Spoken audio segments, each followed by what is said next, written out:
Hello, I'm Bob Schieffer, and welcome to the CBS Evening News online edition. Just ahead, the Pope's health is in the news again. It's been announced that he now has been given a nasal feeding tube. Also, CBS News investigates new questions about roof safety in Ford's popular Explorer models and beefing up security. The government adds hundreds of agents along the Arizona-Mexico border. We'll have details.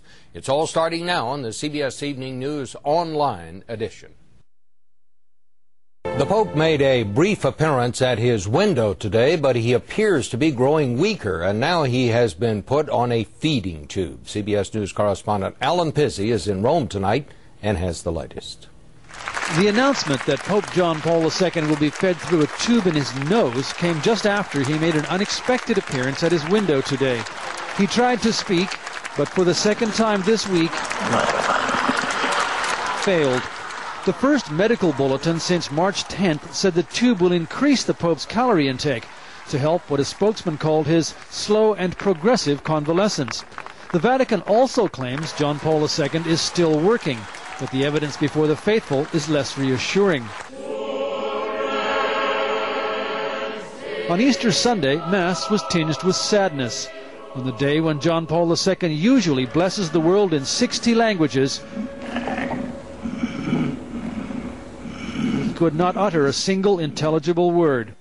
Even on Good Friday, his renowned iron will could not make him more than a lonely figure on a TV screen. And if more proof of his suffering were needed, the Pope's gestures speak volumes. Although the Church functions without him fully in charge, the uncertain prognosis for the future begs the question of what happens if John Paul II becomes incapacitated. The Church has bioethics guidelines for dealing with life support issues. In the case of Terri Schiavo, for example, the Vatican has called for her life to be sustained. But it is not against shutting off systems it defines as extraordinary, overzealous, or disproportionate means of prolonging life. The Vatican's ethics are based as much on religion as on science, and they would apply to the Pope. And if it were to come to the point that John Paul II had to make some end-of-life kind of medical decision, and he were no longer conscious, that decision would probably be made by his personal secretary. With 1 billion Catholics looking upon John Paul II as a father figure, however, any such decision would be no easier for the papal household than it is for normal families. Alan Pizzi, CBS News, Rome. For the first time since the late 1970s, the government will soon issue new regulations requiring stronger roofs on SUVs. But today, a leading consumer group said the regulations still don't go far enough. Cheryl Atkinson has been covering this story. Cheryl, do I understand correctly that the automakers say it doesn't make any difference how strong the roof is? Yes, in fact, the government says roof crush is a factor in about 7,000 deaths and serious injuries each year. That's a big number. But the position of the U.S. automakers is that stronger roofs really wouldn't change things, that people would still be hurt in those rollovers. But more and more information, and some of it from inside the automakers themselves, seems to raise questions about that. Today, a consumer group, as you mentioned, issued a report based in part on some of the internal documents from automakers that supposedly shows crushing roofs do hurt people, and the automakers know it. And that's what a Jacksonville jury apparently believed this month. There was a case against Ford. Claire Duncan's skull was crushed when her Explorer rolled, and the jury said the roof was defective, and they returned a $10 million verdict against Ford. So what are the automakers going to do?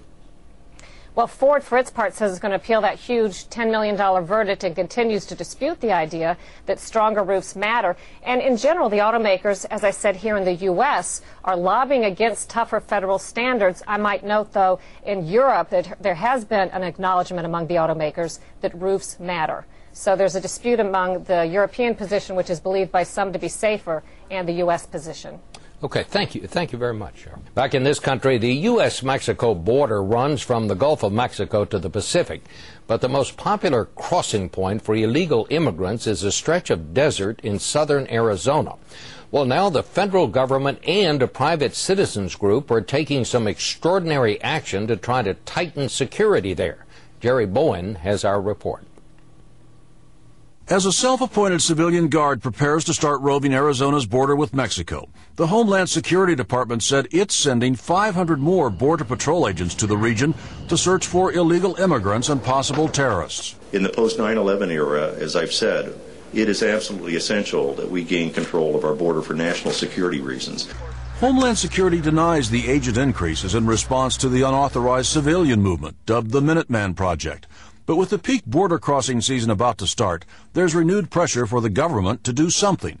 Fully 1/2 of the more than 1 million illegal immigrants arrested and turned back last year came through Arizona. I feel sorry for these people, but there's got to be a right way. This is obviously not the right way. To the west, at the main border crossing in California, where illegal immigrants are caught rolled up in carpets and actually concealed in gas tanks, there were demands to finish the $60 million security fence that ends at the Pacific Ocean. We will never have Homeland Security if we don't have border security. Critics have long contended that congressmen and citizen groups alike are ignoring one basic fact. The migrants are flooding north because they're needed. As a grower and a processor, I'm virtually made a criminal because I can't harvest my crop without some illegal help. And I think most Americans don't understand that the food chain would completely stop if we didn't have this help. And that's a big part of the reality along America's 2,000-mile-long border with Mexico, one that has long defied fences, federal agents, and fed-up citizens' movements. Jerry Bowen, CBS News, Los Angeles. More stories are just a click away, but don't forget to join me on television for the on-air edition of the CBS Evening News. On Thursday's broadcast, they call them robo-docs, high-tech robots that make hospital rounds, see, hear, and even talk to the patients. We'll show you how they work. For CBSNews.com, I'm Bob Schieffer.